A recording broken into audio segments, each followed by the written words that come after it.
Welcome to Byzantine's Reviews. When Metro Exodus first came out, everyone was in love with the way Ray Trace Shadows looked and were eagerly looking forward to the continuation of Artyom's story. I, for one, was also in the same boat, but was also eager to play because I was such a big fan of Metro Last Light. Will this game live up to the hype of the previous game, or will it fall flat on its face? Let's take a look and see. As always, a quick disclaimer that there may be some plot spoilers in the first part of this review. So, without further ado, let's get started.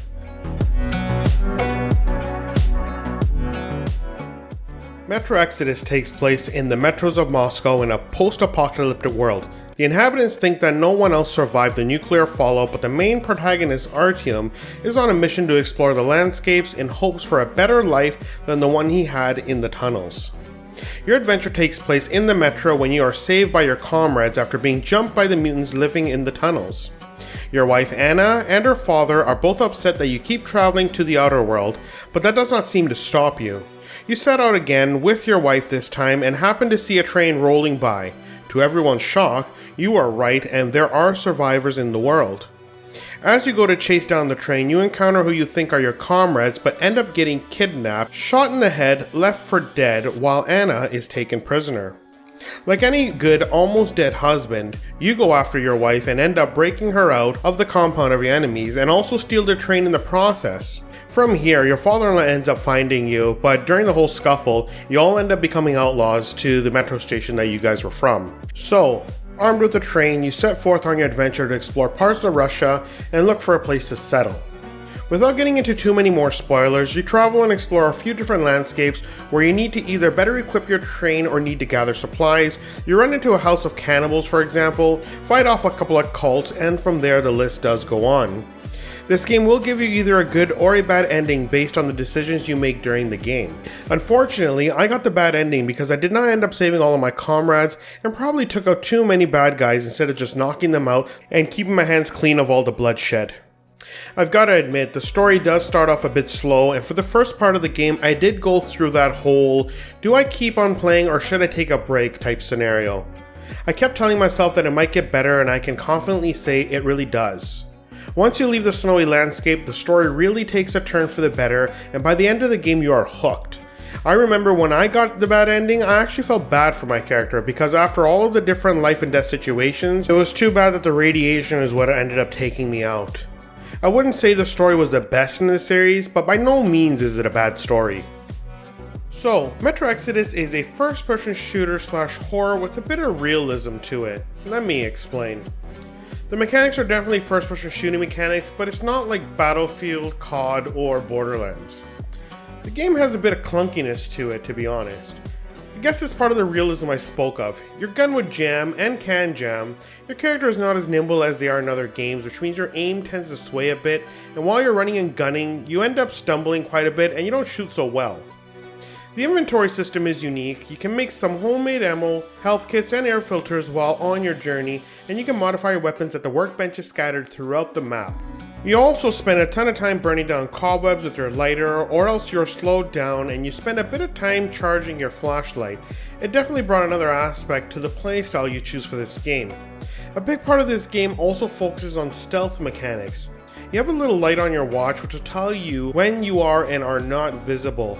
I felt this works sometimes, and even too well, and then there were times it was completely out to lunch and you just gotta go to town with your assault rifle and clear out the area.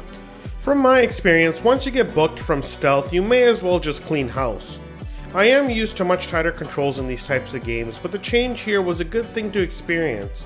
I would say it was a nice change of scenery. Speaking of scenery, I have to admit this is one of the nicest games visually I've played in a really long time. Let's start with the environments. There are very few games where you're on edge in a creepy dungeon, or in this case, metro station, and the way they design the areas are very, very detailed. Every radioactive mushroom had this awesome glow to it, for example. Each metro station had a unique look to it, with cobweb-filled empty rail carts, and every outdoor environment was completely different than the last. It definitely kept the game fresh in this perspective. The shadows and ray tracing in this game were also next level. The dark corners were very dark and the enemies scared you very well every time they jumped out, and the god rays in this game were absolutely awesome. Turning on ray tracing, in my opinion, completely changed the feeling of this game for the better if your system can handle it. Speaking of, when I turned ray tracing on, it brought my system to its knees. I was averaging 36 frames while having it on in some areas, and I really struggled in the open world. I found that keeping ray tracing on and lowering the settings to high was a sweet spot and gave me between 50 and 70 frames. The sound design was also very well done, from the spiders chattering about to the monsters groaning as you got closer to them. The music was also very well matched with each scenario you got yourself into. The voice acting in this game was decent, but nothing record-breaking in my opinion. I don't know, I just didn't feel it was as genuine as it could be, but then again, I am no language expert, not really a specialist in accents or anything like that, so it's possible that I could be wrong. The level design in this game was fun and felt fresh in each encounter. Each of the dungeons you traveled to did feel unique, and it did not seem like many assets in this game were reused in my opinion. Trekking some of the areas did become a bit tedious, and there were a couple of times where I felt like I had gotten lost or couldn't find the right way to go, but that was seldom in this game at best. Weapons and armor in this game were probably the areas that were not that varied, but based on the type of game we're playing here, I can understand why they took that direction. I wouldn't expect any different anyway, since you are a scout, or as some people call themselves, a ranger, and you're exploring a post-nuclear fallout world, so it's not like there's much there for you to collect. Overall, Metro Exodus was a lot of fun, but the beginning of this game and the slow start almost made me miss it. This game really did feel like a movie with a lot of twists and turns. I just feel through my playthrough of this game, it kinda lost a bit of its roots. What made Metro Last Light so memorable was the fact that the game was called Metro, it took place in the Metro, and you spent a lot more time in the station and got to experience that society, as twisted as it was.